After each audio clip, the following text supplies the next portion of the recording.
Now we'll be starting with our second chapter, and it's a very, very important chapter from examination point of view. That is supply under GST.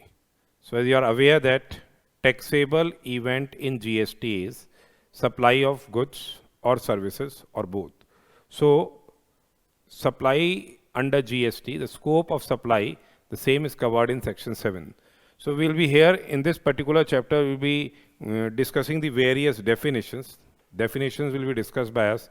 Say what are goods, what are services, India, person, supplier, recipient, whatever terms are used here for this particular chapter, we'll be going for the definitions first. Then we'll be discussing the scope of supply, and the term scope of supply has been given in section 7 of the CGST Act, read with the 3 schedules. Read with what? 3 schedules.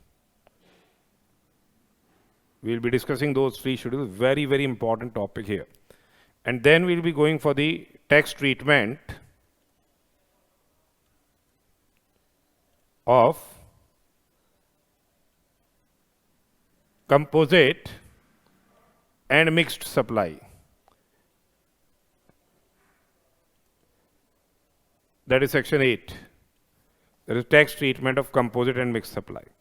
So first of all, we'll be going with the discussion on the term, say various definitions which are used here, because as you are aware of the fact that supply is of, taxation is of the supply of goods or services. So what are goods, what are services?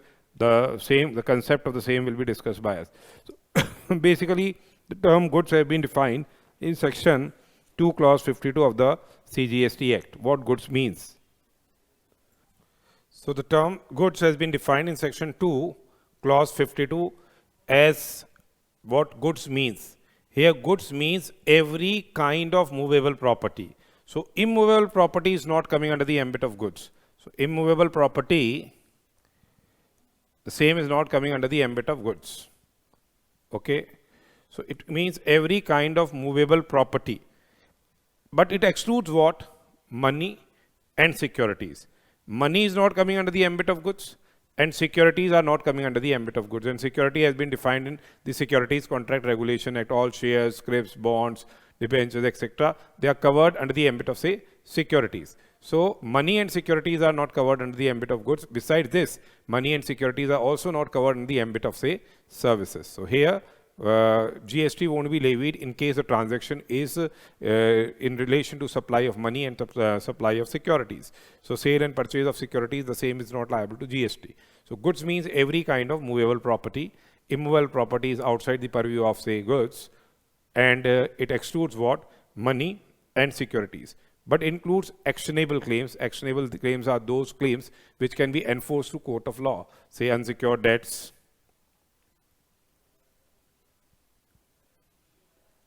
right to participate in draw of lots, that is lottery, that is covered under the ambit of actionable claims. So actionable claims are covered under the ambit of goods, but say here we will see in schedule 1 that actionable claims other than betting, gambling and lottery, they are not liable to GST. So basically actionable claims are those claims which can be enforced through court of law, and here unsecured debts are there, right to participate in draw of lots, right to benefit of a contract, debentures, bills of exchange, promissory notes, bank guarantee, fixed deposit receipts, arrears of rent, unrealized rent, they are all covered under the ambit of actionable claims. So actionable claims are goods, but when we will see only betting, lottery and gambling, they are what? Leviable to GST. Besides this, growing crops, grass and things attached to and forming the part of land. Growing crops, grass and things, and attached to or forming the part of land which are to be agreed to be severed before the supply or under the contract of supply, they will be coming under the ambit of goods. So if there is a land and along with that there is a growing crop, and the supply is for the contract is for supply of, say, this growing crops, growing crops will be covered under the ambit of goods. So first of all, section 2 clause 52 is defining the term goods. You must know what is not covered under the ambit of goods. Money and securities, they are not covered under the ambit of goods. Then the second one is what about the services. Section 2 clause 102 of the CGST Act defines the term services, and services means anything anything other than goods. Anything other than goods will be covered under the ambit of services. So anything other than goods. So if it's not goods, it will be covered under the ambit of, say, services. And but money and securities will not be covered under the ambit of services. Money and securities will not be covered under the ambit of services. And here they are saying, however, it includes what? Activities relating to use of money, activities relating to use of money, that is covered under the ambit of services. Besides this, conversion of money by cash or say by any other mode from one form of currency, denomination, or say one form currency or denomination to another form currency or denomination, for which separate consideration is charged. Say money changing services are there. If you are converting US dollar into rupees or rupees into dollar or dollar into pound and pound into dollar, or say 10 rupees notes into say 2000 rupees notes, for which what is important is a separate consideration is charged. So the commission is charged, the same will be coming under the ambit of the services. Besides this, they have clarified that services includes what? Facilitating or arranging transaction in securities. So services also includes what? Facilitating or arranging transaction in securities. So if I am engaged in purchase and sale of securities and transactions are carried out through a stockbroker, so basically stockbroker is arranging or facilitating the transaction in securities. So in this particular circumstance, when the stockbroker is engaged in arranging or facilitating transaction in securities for which he is charging the commission, that will be what? Covered under the ambit of services. So stockbroking services will also be what? Leviable to goods and services tax. So fundamentally, supply must be of goods and services, and you have to remember the definition of goods and definition of services. They are important definitions. Then the other important definitions which we are discussing is of what? The money. Say we are saying that money, the same is not covered under the ambit of goods, neither it's covered under the ambit of services. Basically what money is? Money is an Indian legal tender. It's basically an Indian legal tender, or money is foreign currencies are covered under the ambit of money. Check, promissory notes, bills of exchange, letters of credit, draft, pay order, traveler's check, money order, and postal or electronic remittances. All these are covered under the ambit of money. Indian legal tender is the rupees, as you know, earlier 500 rupees and 1000 rupees were there on day of demonetization. The Prime Minister said that they will no more be an Indian legal tender. So they will not be regarded as money now. You cannot transact anything out of those old 500 rupees or 1000 rupees notes. So money here is basically Indian legal tender, foreign currency, checks, promissory notes, bills of exchange. All these have been discussed by you in Negotiable Instruments Act. So letters of credit, drafts, pay orders, traveler's check, money order, postal or electronic remittances. So if I am giving 1000 rupees, say 2000 rupees, and getting a draft prepared to the extent of rupees 2000, the draft has been prepared, that will be a transaction in money, and the same will not be leviable to GST. But if the DD commission of 100 rupees is charged for the same, that 100 rupees is not regarded as transaction in money, then in that particular circumstance, the same will be covered under the ambit of what? GST. And here they say that besides this, postal and electronic remittances, any other instrument which has been recognized by RBI of India when it's used as a consideration to settle an obligation or exchange with Indian legal tender of another denomination, that will also be covered under the ambit of say money. But it shall not include any currency that is held for its numismatic values. So if I am having an old 25 paisa coin and same is sold for 5000 rupees. So this currency of 25 paisa is what held for its numismatic values because of coin collection, etc. So that currency, this transaction will not be covered under the ambit of say money, and same will be leviable to what? GST. Same will be leviable to tax. So fundamentally, transactions in money, they are not covered under the ambit of goods. They are not covered under the ambit of the services. Next is what? The transaction is carried out by a person and the person must be a taxable person. Who is a taxable person? Basically a person who is registered under the GST law is a taxable person, or who is required to obtain registration as per the provisions of the GST law is a taxable person. So taxable person is there. The person has also been defined here. The term person has been defined under section 2 clause 84. You may not remember the sections. Sections do not carry any marks. But if you remember, it's good. The persons includes here also. Like in income tax law, we have seen here also. Persons includes, say, individual. Individual is covered under the ambit of person, HUF, company, firm, LLP, AOP or BOI, whether incorporated or not in India or outside India, that will be covered under the ambit of person. Statutory corporations are there. They are covered under the ambit of person. Body corporate, incorporated by or under any laws of any country outside India. Then cooperative societies, under any law relating to cooperative societies, local authorities are covered. Even central and state government are covered. Remember, central and state government are also covered under the ambit of person. Central and state government are covered under the ambit of person.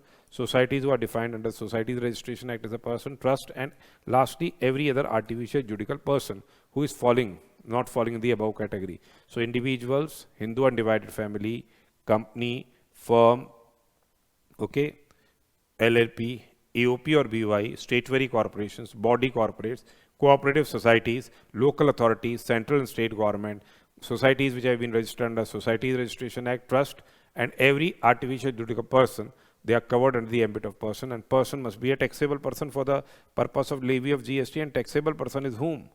The person who is registered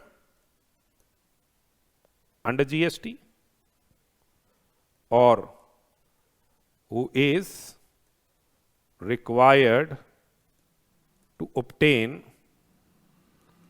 registration. He will be covered under the ambit of, say, taxable person. Then we have definitions of taxable territory. What taxable territory is? Because the supply of goods or services must be in taxable territory, and taxable territory means the territory to which the provisions of the CGST Act or 2017 extends. Basically, the CGST Act extends to whole of India, including the state of Jammu and Kashmir. So the same is covered in the ambit of taxable territory. And non-taxable territory means the territory which is outside the taxable territory.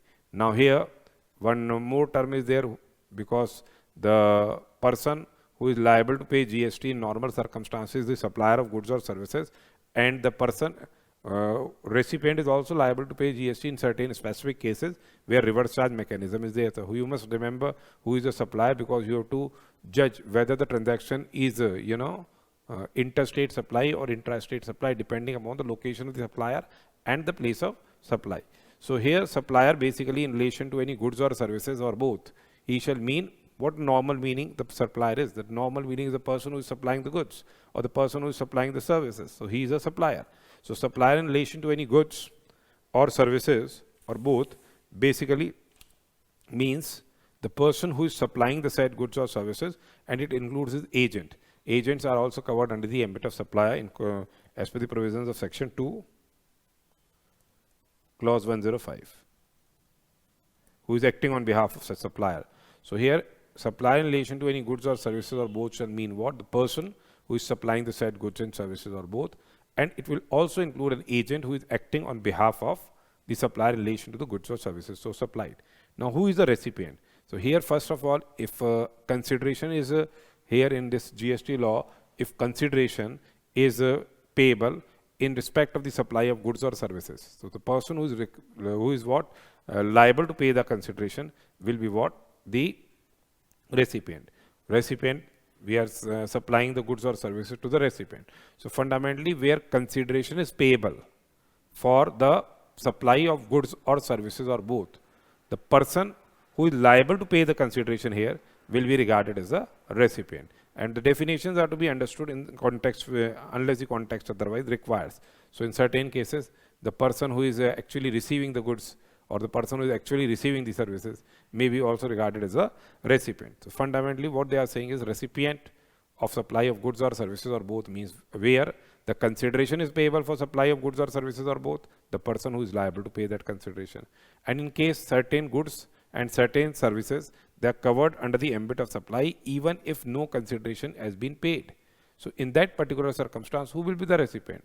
The person to whom the goods are delivered or they are made available, or the person to whom the services are so rendered. So where no consideration is payable for the supply of goods, the person to whom the goods are delivered or they are made available, or to whom the possession of the goods is given or the same are made available, and where no consideration is payable for the supply of services, this was for goods and this is for the services, the person to whom the services have been rendered. And where recipient, we are construing the term recipient. Recipient basically means the wherever the supplier is there, then a reference to the term person to whom supply is made will be reference to the term recipient here. And it also includes the agent who is acting on behalf of the recipient in relation to the supply of goods or services or both. Okay. So fundamentally, recipient is who? Who is a recipient? The person where consideration is payable for such supply of goods or services. It is a person who is liable to pay that consideration. And here consideration can be paid by any third person also. But he was liable to pay, the same has been paid by third person. Then where no consideration is payable for supply of goods or services, then in that particular circumstance, in respect of goods, the person to whom the goods have been delivered, or the person to whom the goods have been made available, or the person to whom the possession of the goods have been given, okay, that will be the recipient. And in relation to services, it is a person to whom services have been, say, rendered. And wherever in any reference is there to a person to whom a supply is made, the same shall be construed as what? Is what the recipient of the supply. And it will also include his agent who is acting on behalf of that recipient, that is recipient's agent are also covered in relation to what? Supply of goods or services or both. So they must be supplier, they must be recipient. Then we have seen that GST law extends to whole of India, that is taxable territory. So taxable territory, that is a whole of India. India means what? The territory of India, that is the states and the union territories.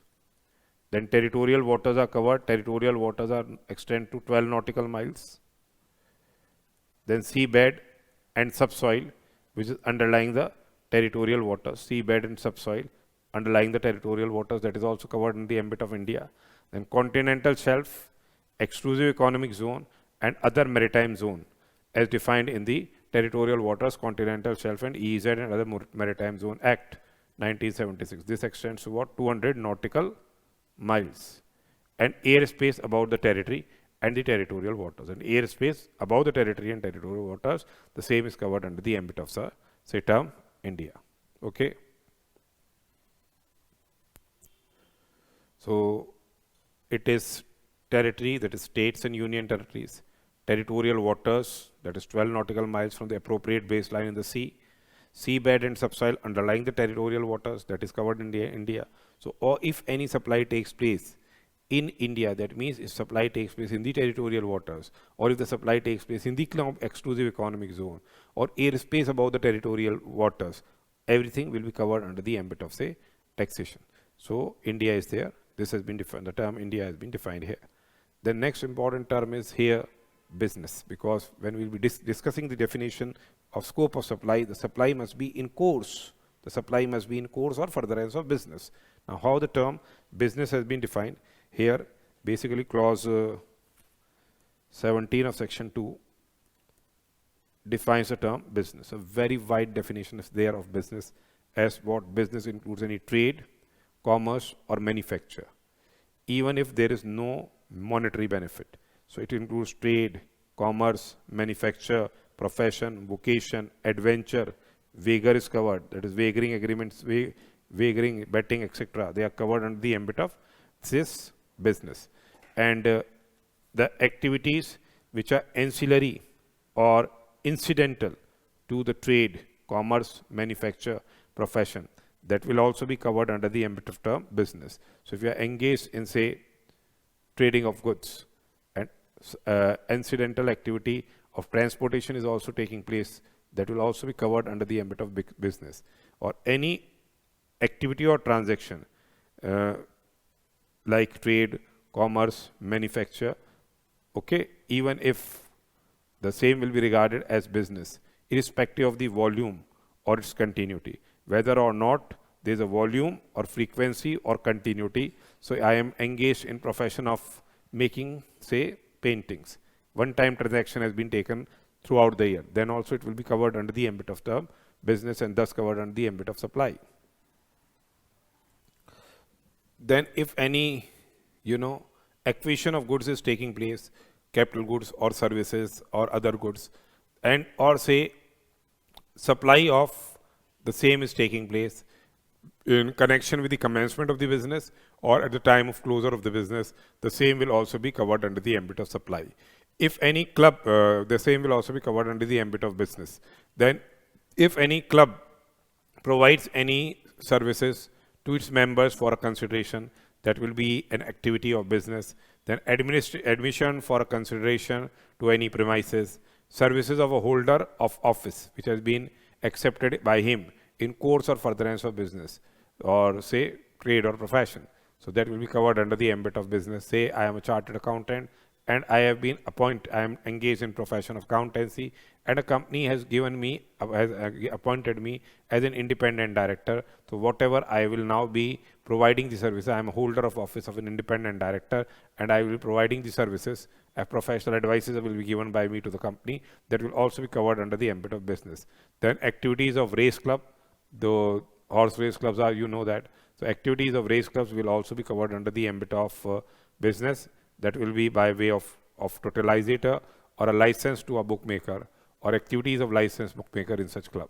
And government, if or local authority or any other public authority, they are carrying on out any activity, that will also be covered under the ambit of business. So government activities, they are also covered except for the sovereign functions, for which certain activities have been regarded neither as supply of goods nor supply of services, and certain activities of the government has been made exempt. Otherwise, what? The government is also be regarded as they are covered under the ambit of person, and they are regarded as carrying on the business. So supply, when we will be discussing, the supply must be in course or furtherance of business. So the term business is a very, very wide definition.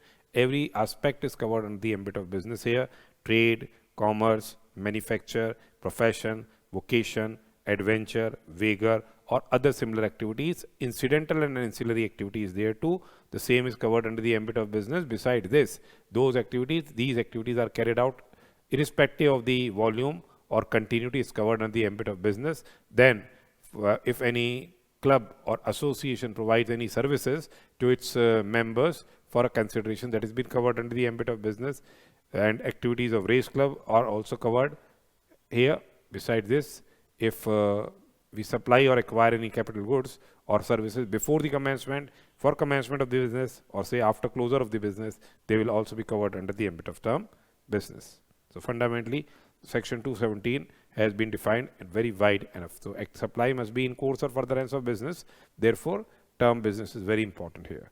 So for these are certain definitions which we have discussed about the business, recipient, supplier, goods, services, etc.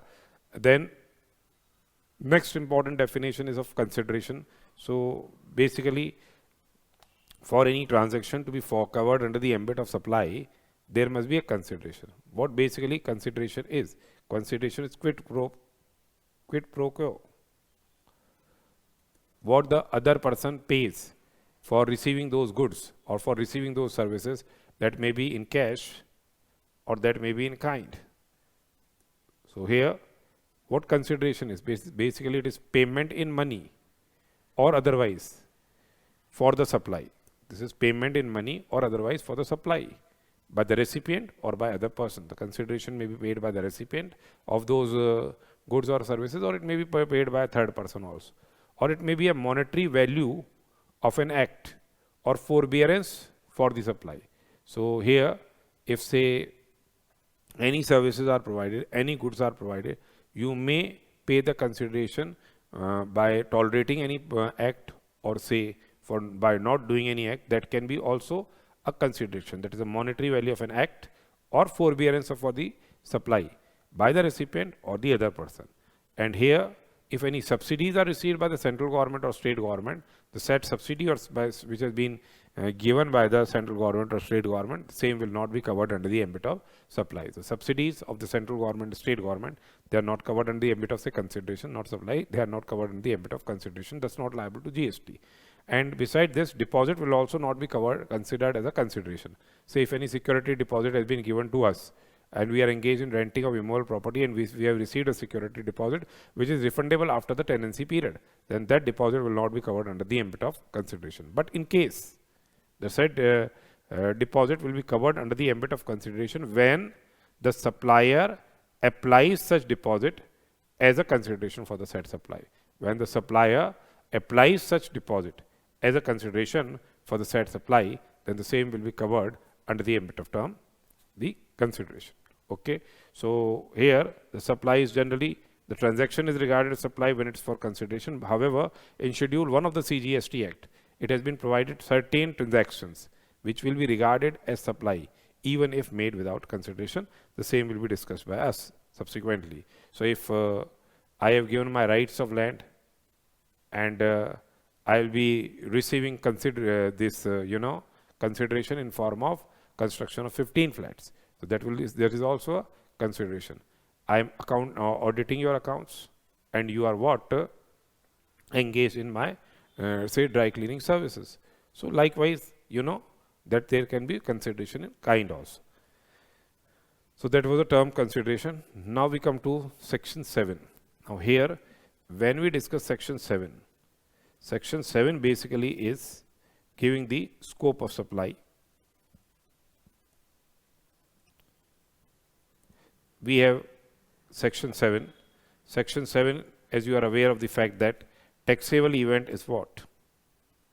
Taxable event is supply. Now here, for the transaction to be taxed under the ambit of supply, section 7(1)(a), section 7 subsection 1 clause A provides that supply should be of goods or services. Supply, the same should be of goods or services. Then supply should be made for a consideration. Supply should be of goods or services.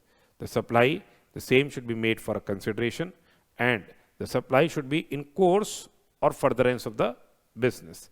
So here, for any transaction to be covered under the ambit of supply, the same should be made in course or furtherance of business. The same must be made by a taxable person, and it must be a taxable supply. So first of all, the transaction must fall under the ambit of goods or services. If that, say I am purchasing or selling securities. Are securities goods? Securities are not goods. When securities are not goods, then in that particular circumstance, the transaction will not be leviable to GST because they are not goods, neither they are goods nor they are services. In case, normally, if I supply any services free of cost, without consideration, say I am engaged in educational services and I have supplied free of cost my services to various students who are not my related persons, then there is no consideration. When consideration is not there, the transaction will not be covered under the ambit of supply, except when the same falls in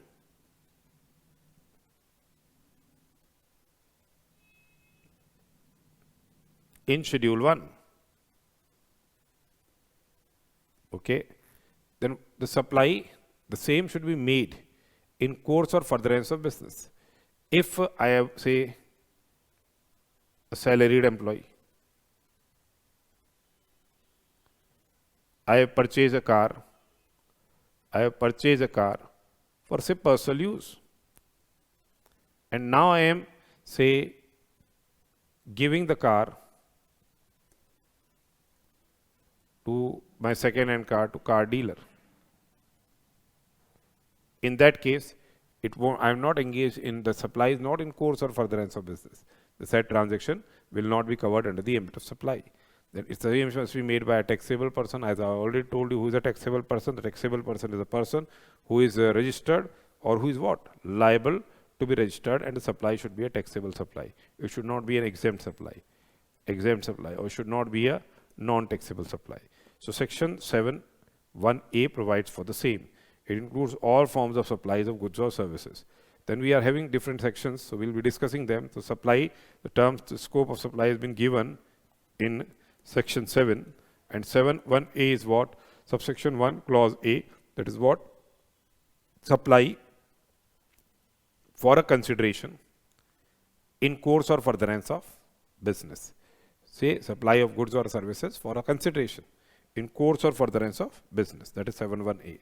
Then 7.1b is stating what? Importation of services, just an overview, importation of services. This is importation of services. And the same must be for a consideration. The same must be for a consideration whether or not in course or furtherance of business. It is for a consideration whether or not in course or furtherance of business. Then 7.1c, it is specifying that certain activities, the same will be covered under the ambit of supply even without consideration. Activities which are covered under the ambit of supply even without consideration. And 7.1a, when the transaction falls under the ambit of supply as per subsection 1 of section 7, then the same may be regarded as either supply of goods or supply of services. That has been provided in 7.1a, read with what? Schedule 2. Then negative list has been provided, that is those transactions which will be regarded neither as supply of goods nor the supply of services. That has been provided in subsection 2 of section 7, read with what? Schedule 3. Besides this, subsection 3 provides that here the government is empowered to notify the transaction. Government is empowered to notify the transaction as supply of goods, not service, or supply of service and not goods. They can also notify that this transaction will be regarded as supply of goods. It will not be regarded as supply of service. This transaction will be regarded as supply of service. It won't be regarded as what? Supply of goods. So here subsection 7.1a provides for what? 7.1a provides that supply, the same should be for a consideration and the same must be in course or furtherance of business. Here supply includes basically supply of goods or services or both. All forms of supply such as sale, transfer, barter, exchange, license, rental, lease, disposal, etc. The same must be for a consideration and the same must be in course or furtherance of business. This is 7.1a. This is the normal thing. I am supplying my goods for rupees 25,000 in course of furtherance of my business. That is what covered under the ambit of what? The term supply, and the same will be what? Leviable to GST. Subsection 1 clause A is supply. The same must be for a consideration and the same must be in course or furtherance of business. Then subsection 2 is what? It's importation of service. Importation of service.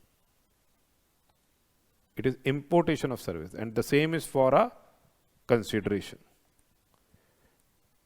The same may be in course or furtherance of business, or it may not be in course or furtherance of business. Now here this is applicable for services, not for goods. For goods we already know that custom duty is levied. Custom duty is levied, and if you are importing the goods for personal purposes as a baggage also, you are required to pay duty if your limit crosses. So here the importation, in case of normally importation of services, reverse charge mechanism is applicable. RCM is applicable, that is the recipient of the services will be liable to pay GST. So it may be for personal use also, it may be for other than personal use, that is for business purposes. So if supply, the same should be here importation of service, the same should be in course or furtherance of business in normal circumstances, but here an exception has been carved out that in this case importation of services, they are also covered even if they are not in course or furtherance of the business, even if they are not in course or furtherance of the business. So important part here is importation of services for a consideration in course or not, whether or not in course or furtherance of business. That is section 7.1b. Then 7.1c provides what? Certain supplies are regarded as supply even made without a consideration. So here, if the supplies are made by a or agreed to be made without a consideration, they will be covered under the ambit of supply. This includes all supplies made to a taxable person or made to a non-taxable person, even if the same is without consideration. And this supplies without consideration, they have been given in Schedule 1 of the CGST Act. So first one is what? Permanent transfer or disposal of business assets. So they must be business assets and they must be permanently transferred. They must be disposed of. It's permanent transfer or disposal of business assets. It's business assets which have been permanently transferred or disposed of. It's business assets where input tax credit has been availed. So subsection say Schedule 1 first activity is permanent transfer or disposal of business assets where ITC has been availed. So we have purchased say computers and we have gifted the same, or say better word is donated the same to a government school. Doing the activity, we have done what?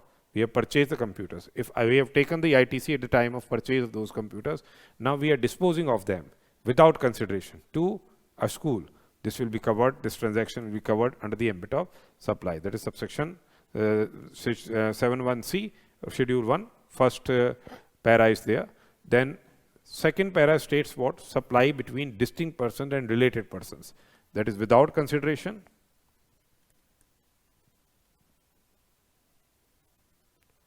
In course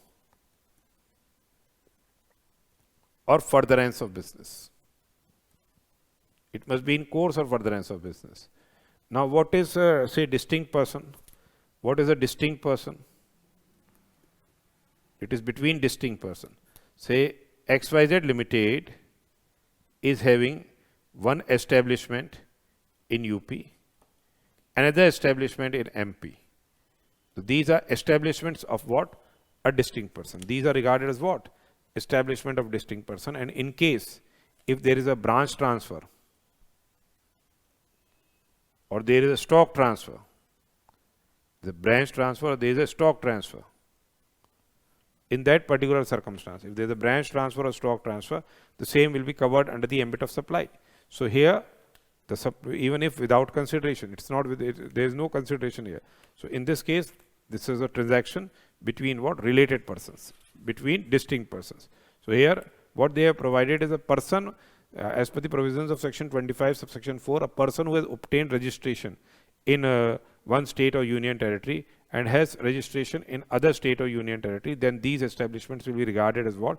Establishment of a distinct person. And where a person who has obtained or is required to obtain registration in state or union territory has establishment in other territory, even if that establishment is not registered. Why it is not registered? Because it's engaged only in say exempt supply. It's not required to get registered in that state. In that case also, this will be regarded as a distinct person. So here, transaction is between a related person and transaction is between distinct person without consideration in course or furtherance of business. The same will be covered under the ambit of supply. Now, who are related persons? Persons, the same shall be deemed to be related if they are officers or directors of one another business, or they are say legally recognized partners in business, they are employer and employee. Any person holds, owns or controls 25% or more of outstanding voting stock or shares of both of them. Say Mr. X is controlling A and B. Mr. X will be regarded as what?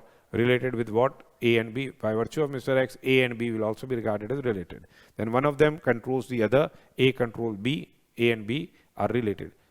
Together they control a third person. Mr. A is controlling B and C. So A Limited is controlling B and C. So by virtue of this third person, A Limited, B and C will be regarded as related person. B and C together control A. So they will also be what? Regarded as a related person. So one of them controls the other. A third person controls both of them. Such persons are a third person controls both of them. Such persons together they control a third person or the other members of the same family. And here, if one person is one of them is say a sole agent or sole concessionary or say sole distributor, then also they will be regarded as what? related person. They will be regarded as related person. And here they must be the members of the same family. So family basically who is covered under the ambit of family. Family has also been defined here, and family basically covers spouse and children of the individual. It's spouse and children of that person, and parents will be covered, grandparents will be covered, brothers and sisters will be covered if they are wholly or mainly dependent on that person. So this term related person, basically it has been given an explanation to section 15. Now employer and employee, they are covered under the ambit of related person. Employer and employee are covered under the ambit of related person. Basically, if any services are performed by the employee, which is forming the service contract of employment, and he is receiving salary, that has been covered in schedule 3, that is, a transaction will be regarded neither as supply of goods nor services, and no GST will be leviable on the salary. But in case if employer and employee, they have been defined as they are covered under the ambit of related person. So if employer gifts anything to the employee, and here the value of the gift exceeds rupees 50,000. The value of the gift exceeds rupees what? 50,000 in that particular circumstance in a year, financial year. Then in that particular circumstance, it will be regarded as supply. Gifts up to rupees 50,000 in value by an employer to employee will not be regarded as what? Supply. So here, second one is what? Supply between related persons or between distinct persons in course or furtherance of business. Second transaction is there, that is para 2. Then if XYZ Limited is there, he has appointed A Limited as agent. Now XYZ Limited has given goods to A, and A agent supplies the same.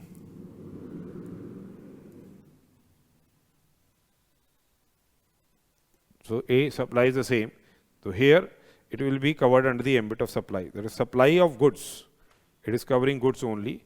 It is supply of goods. Supply of goods by a principal to his agent. It's covering goods, not services.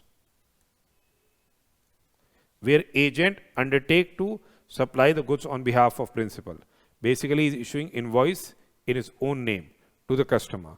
Then this transaction will also be covered under the ambit of supply. That is supply of goods by a principal to his agent, where the agent undertakes to supply the goods on behalf of the principal. Important aspect is invoice here is issued in the name of the agent when he is subsequently supplying. So that transaction will be covered under the ambit of supply. Similarly, if any agent receives the goods on behalf of the principal, agent receives any goods on behalf of the principal, and he receives the goods on behalf of principal and invoice is in his own name, then in that case, that will also be covered under the ambit of deemed supply when the agent is receiving the goods on behalf of principal and he is receiving the goods on his own name for further supply to the principal. So this is also covered under the ambit of deemed supply. Then importation of services, as we have seen, it is without consideration. From related person or say from our or establishment. It is other establishment. And the same is in course or furtherance of business. So here person is out of India and person is in India. They are related persons. And this person out of India supplies the goods to person in India. And the same is in course or furtherance of business. It will be covered under the ambit of what? Deemed supply. So these four transactions given in Schedule 1, they are what? Covered under the ambit of supply. They are covered under the ambit of supply. Then we have seen import of services with consideration, that is covered under 7.1b. The same must be in course or furtherance of business, or it may not be in course or furtherance of business. It is covered under the ambit of supply. Then 7.1c is this is 7.1c read with Schedule 1, that is import of services without consideration from a related person or distinct person in course or furtherance of business, it is covered under the ambit of supply, and in other cases it will not be covered under the ambit of supply. So this is what about schedule 71A, 71B, 71C we have discussed. Okay, then 71A subsection 1A of section 7 read with schedule 2. It is making a distinction between the transactions which may be regarded either as supply of goods or say supply of services. Now why we are making this distinction? Because separate provisions, place of supply provisions are different. In certain cases, you know, time of supply is different in respect of goods, time of supply is different in respect of services, and valuation aspects also, specific provisions have been made for certain types of services. So we must know the difference between what the transactions, whether they are regarded as supply of goods or whether they are same is regarded as what supply of services. So therefore we are what making says this whether the activities or whether the transactions, the same will be regarded as supply of goods or supply of services. For that purpose they have framed what schedule 2. For this particular purpose they have framed what schedule 2. Okay, now what has been provided here in schedule 2 is what has been provided in schedule 2. Okay,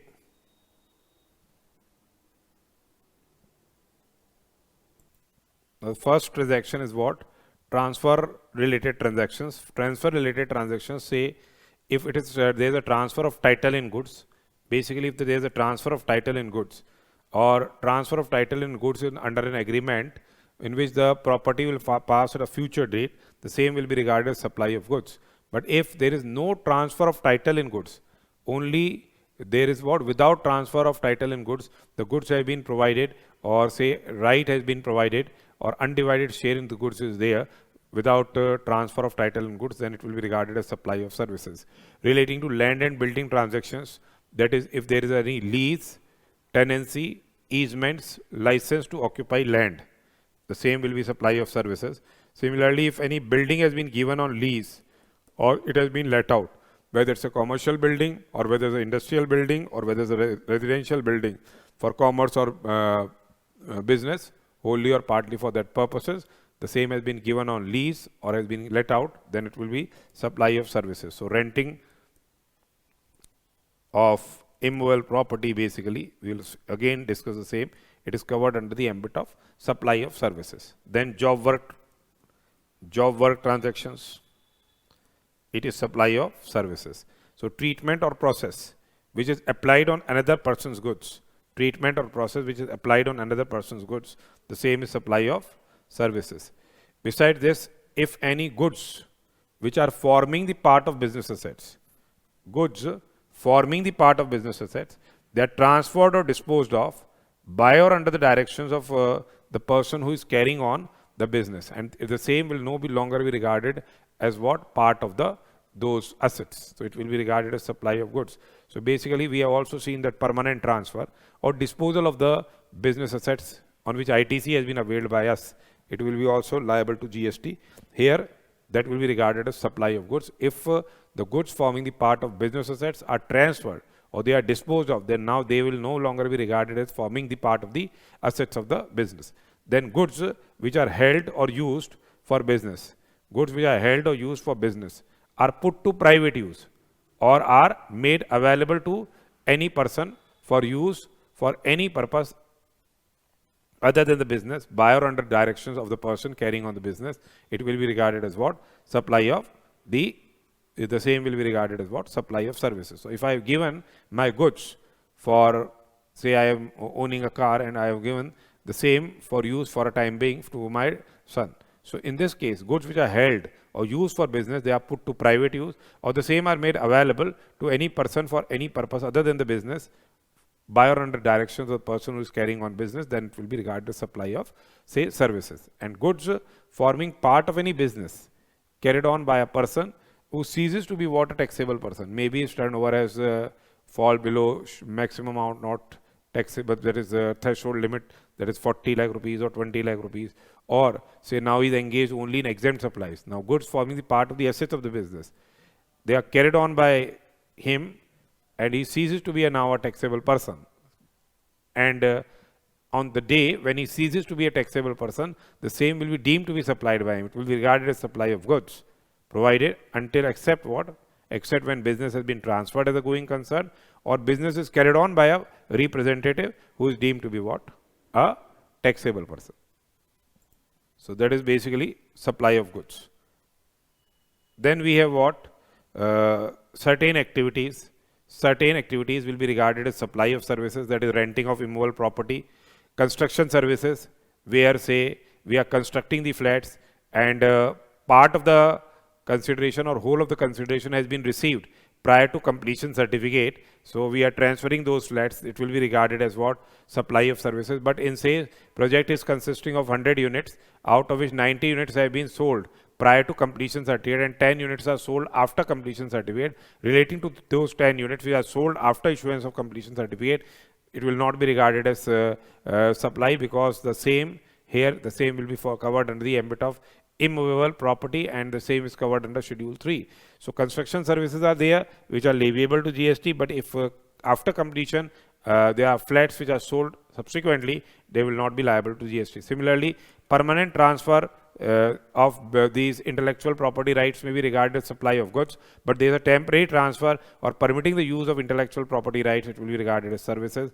Besides this, development, designing, programming, customization, adaptation, upgradation, enhancement and implementation of information technology software. So information technology software, we are engaged in these activities, it will be supply of service. And agreeing to the obligation to refrain from an act or to tolerate an act or a situation or to do an act, this is also supply of services. Then we are having certain works contract services. This is composite supplies, which is involving goods as well as services, as well as say restaurant services or say catering. The same will be regarded as supply of services. So composite supplies, that is works contract service or supply of goods being food or any other article for human consumption or drink, it will be regarded as services.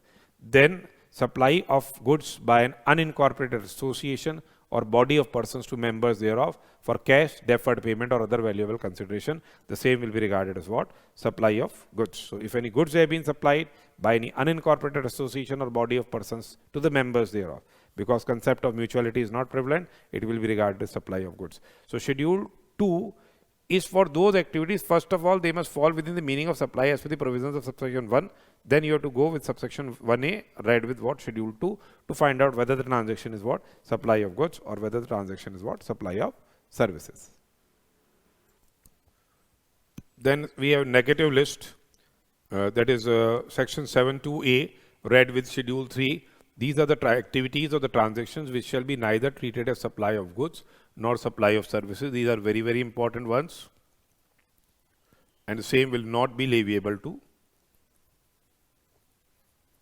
GST. Okay. So which are those activities or transactions which shall be treated neither as supply of goods nor supply of services? First is one is what? Services by the employee to the employer in course of or in relation to his employment. So if any employee is providing services to the employer in course of or in relation to his employment, it will not be regarded as what? Supply of goods or services. So salary which is received by an employee forming first contract of employment, same will not be liable to GST. Similarly, if any court or tribunal which has been established under any law, we are paying filing fees for the appeals, it won't be leviable to GST, because services by any court or tribunal which has been established under any law for the time being in force. So these services will be regarded neither as supply of goods nor supply of services. If any functions are performed by MP or MLAs or members of panchayats, members of municipalities or members of other local authorities in capacity of that membership, and duties which are performed by any person who is holding any post as per the provisions of the Constitution in that capacity, say President of India or Prime Minister of India, or say if any duties are performed by the chairperson or a member or a director of a body which has been established by central government or state government or local authority. And in case he is not deemed to be an employee, government is setting up so much committees, and the persons have been appointed as chairperson or member or director, and he is serving there, and he is receiving consideration for the same will not be regarded as supply of goods nor supply of services. Similarly, services of funeral, burial, crematorium, or mortuary services, including what? Transportation of deceased, it will not be regarded as what? Supply. Here, if any funeral is going on, or say any burial or crematorium is there, or there's a mortuary services where dead bodies are kept, and they are taking consideration for the same, then it will not be regarded as what? Supply. If there's a transportation of deceased, then also it will not be regarded as a supply. Similarly, sale of land and sale of building, the same will not be regarded as supply, except in case of what? Construction services. Construction services are liable to GST. Then actionable claims other than betting, gambling and lottery. As we have seen, actionable claims are goods, but taxability will be only on betting, lottery and gambling.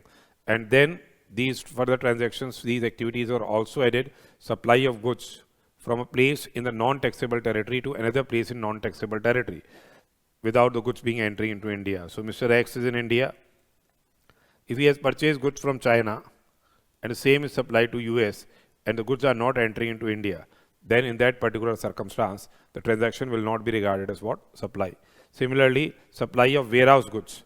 Supply of warehouse goods before clearance of for home consumption will not be regarded as supply, and supply of goods by the consignee to any other person by endorsement of document of title to the goods after goods have been dispatched to port of origin located outside India, but before clearance from home consumption. So here, if I have purchased the goods, now before my clearance, I have sold the goods to another person.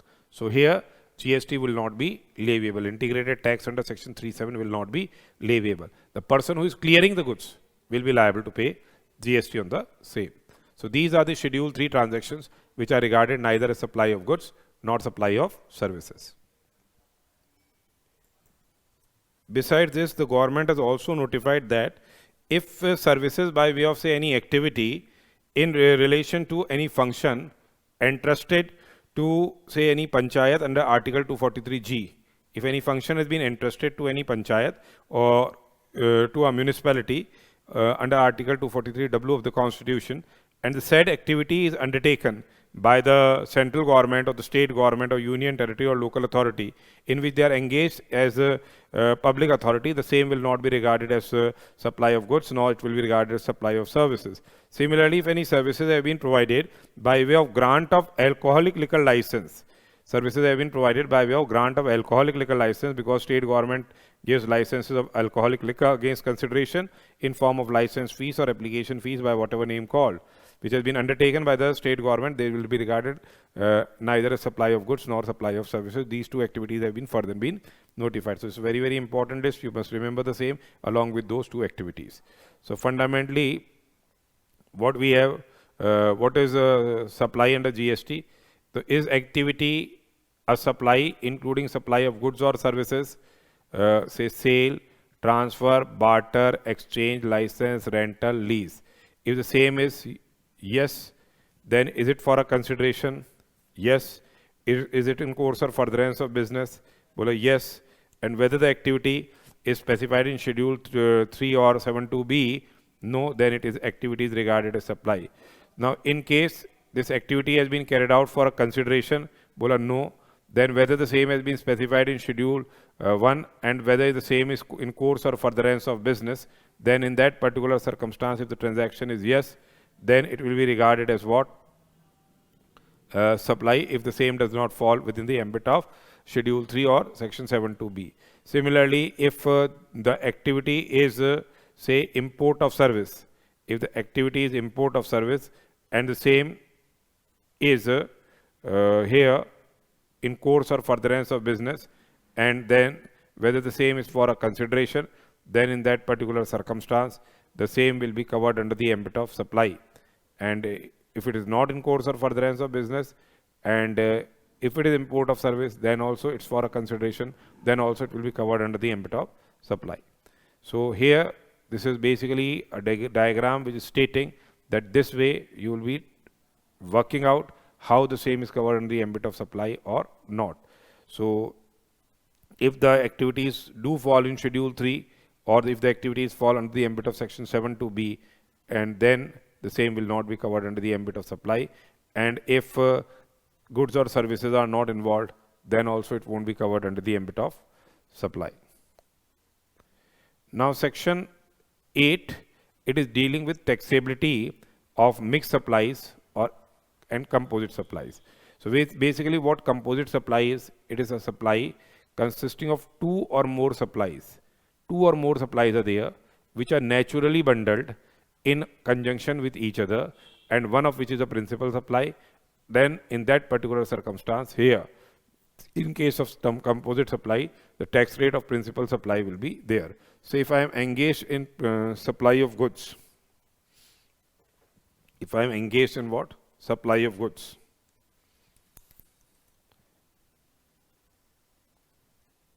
Along with that, I am engaged in transportation service also and installation also. So in this case, the principal supply is supply of goods. Transportation and installation becomes ancillary to it. So it is a case of a composite supply where principal supply is supply of goods. What is basically a principal supply? Principal supply means supply of goods or services which constitutes predominant element, which is main function, predominant element of the composite supply, and the other supply is basically incidental or ancillary to the same. So here the tax rate in case of composite supply will be what? Tax rate of principal supply will be there. Tax rate of principal supply will be there. Then it is a case, second one is a case of mixed supply. Mixed supply consists of two or more supplies. Mixed supply consists of what? Two or more supplies. They are not naturally bundled. They are not naturally bundled, though they can be supplied independently, but they are supplied together. So say we have made this package. This gift package has been made, which is consisting of, say, toffees, which is consisting of fruits, which is consisting of juices. All these can be what? Separately sold. But, and they are also not naturally bundled. They can be supplied independently. So it is a case of mixed supply. In that particular circumstance, highest tax rate will be applicable as per the provisions of section 8. Section 8 is dealing with what? Taxation of composite supplies and taxation of mixed supplies. So in that case, tax liability shall be the highest rate will be applicable. A gift of pack comprising of, say, chocolates, candies, sweets and balloons, which are chargeable to different rates, here highest rate will be applicable. So section 8 is dealing with the provisions relating to taxability of mixed supply and taxability of composite supply. Now we will be discussing various circulars which have been issued relating to chapter supply. First of all is what? Supply of artwork. Say if I am an artist and I am, say, doing any work of art, and that work of art has been sent to any exhibition. In that particular circumstance, when the work of art has been sent to any exhibition, so at that time for exhibition in art galleries, so it will not be regarded as supply at that particular time. It won't be regarded as supply at that particular time. But here, when, say, that art selection work is selected by any buyer, on selection by the buyer, the same will be covered under the ambit of supply and leviable to GST. Then the second concept is about the taxability of cost petroleum. Basically here the government is entering into what? A production sharing agreement, and the oil exploration and production contractors, they get a license or lease to explore mine or the minerals, and that may be what? Petroleum crude or natural gas from government, and they are entering into the cost sharing agreements. And to the expenses, to the extent of the expenses which has been incurred by them, they can keep that petroleum. To the extent of expenses which have been incurred by them, they can keep that petroleum, and that is known as what? Cost petroleum. So basically cost petroleum is not a consideration for service to government, and hence the same is not taxable. Then there is one profit petroleum. Then profit petroleum, that is share of royalty which is received here, which the government is taking from the these contractors, they are taking the royalty. That is profit petroleum, and on that profit petroleum exemption has been provided. Separate exemption has been provided in respect of the same. So here cost petroleum is not a consideration of service, and the same is not leviable to GST. Relating to profit petroleum, the same is what? exempt from GST by specific notification. Then there is one activity of security lending. So here, security lending activity is carried out by a lender through approved intermediary, and there is a borrower. So basically, this transactions are carried out through approved intermediaries. So supply of securities under security lending scheme by lender, the same is taxable under GST. As lending of securities, basically it is not covered under the ambit of disposal of securities. Thus the same is covered under the ambit of service. So there is no such disposal of securities. It is covered under the ambit of service. And here under securities lending scheme, the borrower basically is liable to pay GST under reverse charge mechanism. It has been provided lending fees which has been charged by lender from the borrower, the same is leviable to GST under reverse charge mechanism. Then they have given an explanation about the principal and agent. Say XYZ Limited has appointed Mr. A as an agent, and A is engaged in supply of goods, and if he is invoicing in his own name, invoicing the goods in his own name, then he will be covered under para 3 of schedule 1, and that transaction will be covered under the ambit of supply. But in case if he is not invoicing his own name, but he is invoicing in the name of the principal, then he won't be covered under para 3. So he will be just a selling agent, or he will be just a commission agent in that particular circumstance. So here the scope of principal and agent relationship has also been explained fundamentally, where the invoice for further supply is issued, for further supply is being issued by agent in his name, then any provision of goods from principal to agent, the same will fall within the ambit of para 3, which we have discussed. However, if invoice is issued by agent in the name to the customer in the name of principal, then the provisions of para 3 will not be applicable in that case. Besides that, similarly, if procurement agent is there, if he is procuring the goods and in his own name and then further supplying to the principal, then it will be covered in para 3. Otherwise, if they are directly procured in the name of principal, then it won't be covered under para 3. Besides this, if tenancy rights have been transferred, it is basically a form of leasing or renting of property, and the same will be covered under the ambit of GST. It will be letting or leasing of property and will be liable to GST if tenancy rights are transferred. If I am owner and I am transferring tenancy rights in respect of residential letting out, then the same will be exempt from GST, as renting of residential premises for residential use has been made exempt. Then in case of independent directors are there who are receiving any remuneration, independent directors who are receiving any remuneration from the company, then that will be leviable to GST under RCM because they are not the employees. Besides this, if any employee is there and he is rendering any services to the company and the same is not within the service contract of employment, it will be covered under the ambit of supply. And their TDS is under 194J, GST will be leviable. If any services are rendered by the employee and same is forming service contract of employment, TDS under 192, GST won't be leviable in this particular case. Then it has also been provided that in case there is an interstate movement of various modes of conveyances carrying goods or passengers, then the same will not be regarded as supply. However, if any repairs and maintenance has been carried out, the same will be regarded as supply.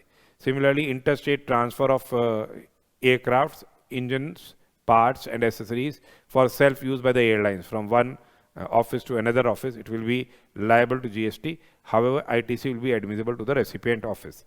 Besides this, if publishers are there, if content is owned by me, I have provided the content and the printers are say printing that book for me, that will be supply of service. So paper and printing is of the supplier, it will be regarded as supply of service. However, if they are already printed envelopes are there, printed letter cards are there on which logo etc. is fitted, this will be regarded as supply of goods.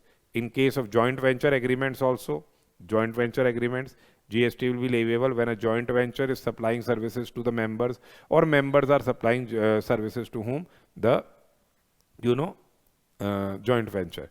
But if there is any cash or capital contribution to the extent of cash calls or capital contribution, GST won't be leviable.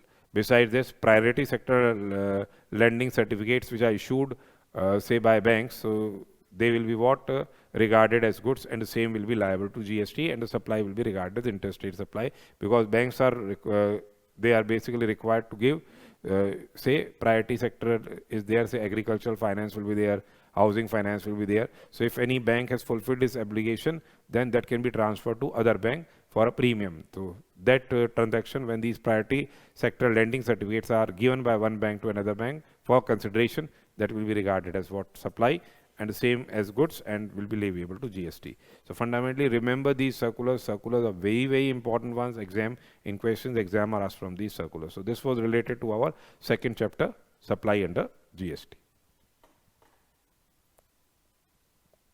So you have to remember what are goods, what are services, supplier, recipient, consideration, business, India, taxable territory, non-taxable territory, taxable person, money, actionable claims. All these aspects, they are important. Then section 71A, section 71B, import of services for a consideration, whether for personal use or whether for business use, liable to GST. 71C, those activities in schedule 1 which are regarded as supply. Then we have to remember 7 subsection 1A along with schedule 2 and then schedule 3. So your concepts must be very much clear that these transactions are covered in the ambit of supply, these transactions are not covered in the ambit of supply, and separate questions are also made from mixed supplies as well as say composite supplies and their tax treatment. So this is a very, very important chapter, as you are aware of the fact that the transaction scope of supply is here from this particular chapter. So we have discussed our second chapter also.